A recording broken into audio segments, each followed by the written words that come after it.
All right, last time you saw me, I was dyno tuning my 99 FRC.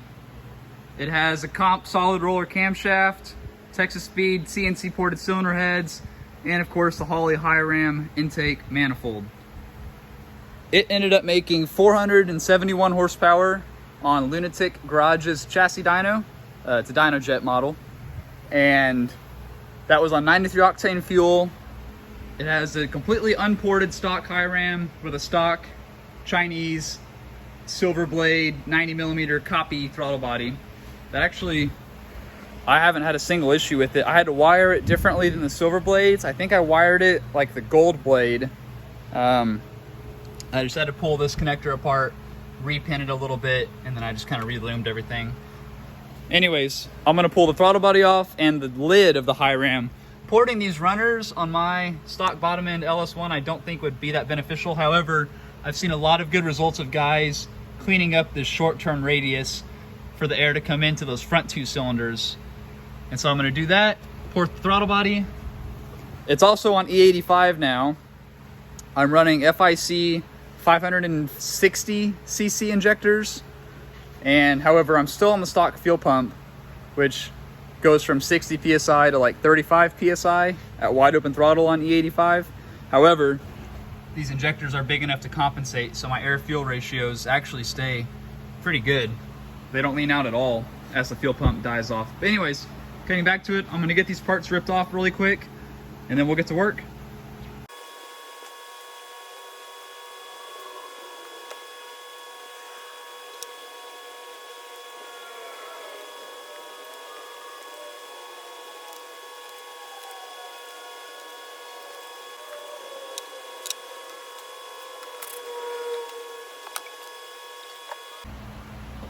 One of the reasons this high ram intake is so good, and it's kind of dark, and you won't be able to tell. However, from out here, you can directly see all the way straight to the intake valve.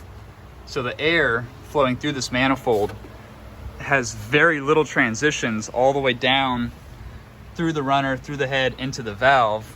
Whereas the other manifolds, the runners are laid over, and the air has to come up through that runner, turn, go into the head, and then go through the valve. Whereas this, it's just a straight shot. So the air can actually pick up a lot of velocity and carry a lot of inertia. And even though it's such a big intake, it actually has pretty good torque compared to other short runner other short manifold variants. If you're watching the video closely, you'll notice that my O-ring gasket ripped pretty nastily on one of the corners, because I like to rush things. So that's gonna get a bunch of RTV on it. Stop it. Get sent right back on. Get some help.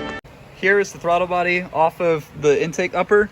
And as you can see, there's these pretty big ripples. I don't know, castings. They're supposed to help the air transition on slight throttle inputs. As you can see that right there. But with this being a solid roller C5 with a high ram, I really don't care about that last little bit of drivability. So I'm gonna lay these edges back, and then on the mouth here, I need to measure just quite how thick this aluminum is right here, because now that it's off the car, there's really not much material right there. So I've got some calipers that'll reach around and measure that, and that'll let me know how much I can remove off of that short turn right there. I clamped the throttle body in a vise with some soft jaws, and then I'm gonna come in with a burr first and just start laying back these walls. And then after the bulk of material has been removed, I'll come back with some sanding sticks to give it a final polish and smooth out all of the burrs left from the carbide.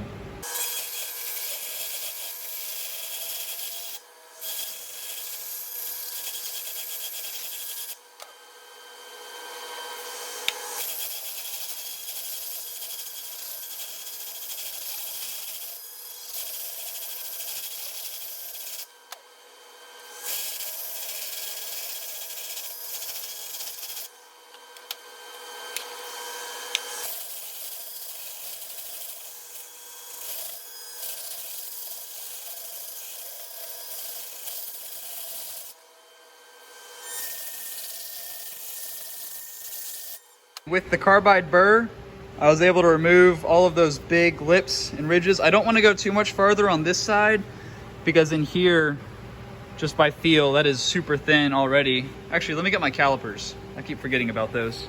Right now, I have about 100 thou of material. So I'm actually gonna leave this alone with the carbide and just come back with the sanding bits and start polishing it. Also, shop dog Harley running around, having fun today. Well, this is gonna hurt like a mother.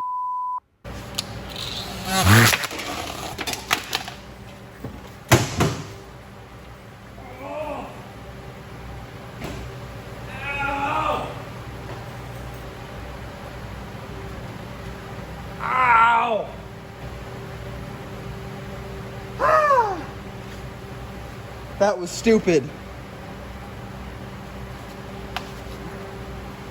That was dumb. I'm gonna go clean up my hand and side where that cut me pretty good.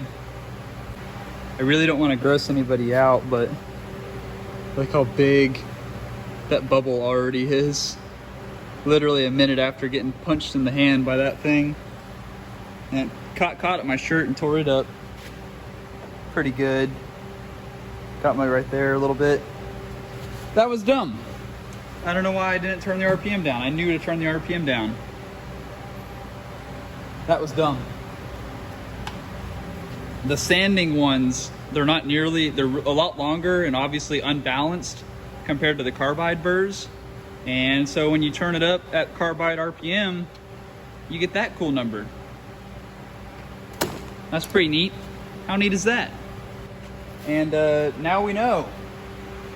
Whenever you're firing up one of these bad boys, you can't have the RPM set like you did with one of these. All right, rig back up. RPM down, down to 1.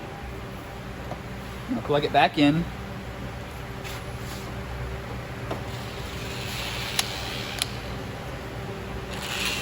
Much better.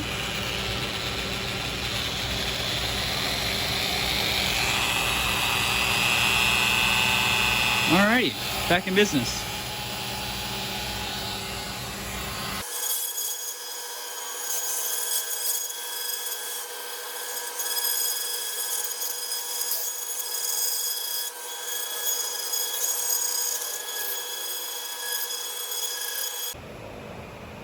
Okay, there's the finished product of me sticking a carbide burr inside my electronic throttle body and then half-assed trying to polish it out, while also cutting the crap out of my hand, tearing up a nice shirt.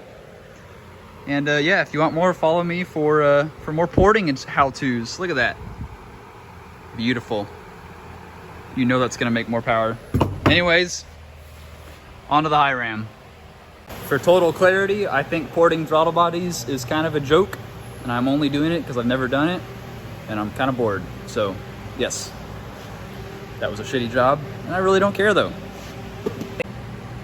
Okay, Mr. Holley, how thick are you? I don't know if y'all can see much of that. Not really. Let me pick you up a little bit. Yeah, it's all about the angles on these YouTube channels. Got to get the shot. All right, calipers. How much do I have to play with here? All right.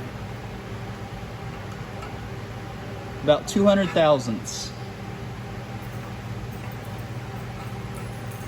That's not bad, actually. I thought it'd be tighter than that.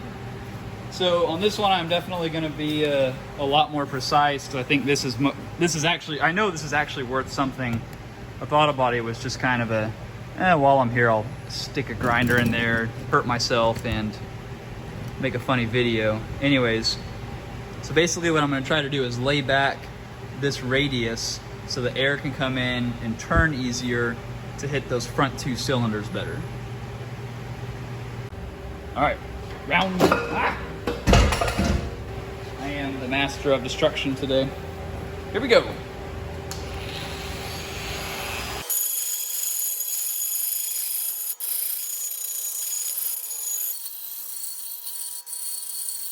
I want to try one of these, see how this does.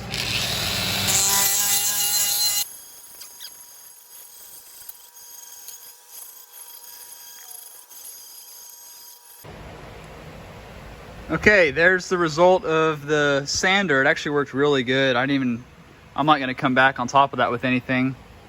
And I basically just brought this down. It was 200 thousandths thick right here around the short turn. I brought it down to 100 thou. So really not a whole bunch, but about all I can do before we blow this completely out and then just weld in a new plate right here. If you can imagine something like that, and would blow all this out. We just cut this out, put a new plate in, but I don't have time for that, nor do I think it's really gonna make a difference once we go turbocharged. So there it is right now. I'm gonna get this put back on the car.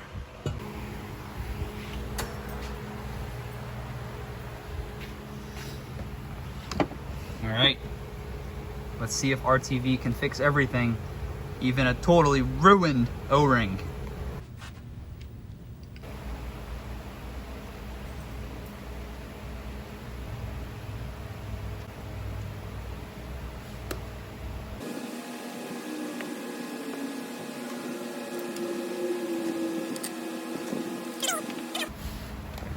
Oh man, my custom RTV smeared out.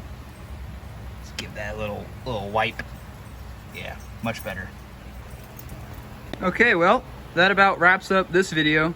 If you're curious how I keep this high ram so clean on top, you just take this aluminum silver paint and just spray right over the dirt. It just leaves this perfect aluminum finish. Yeah, little tech tip for you guys. Well, if you like watching me hurt myself, questionably make things worse, and in general just break things, yeah, go ahead and give me a follow. See you next time. Stop it. Get some help.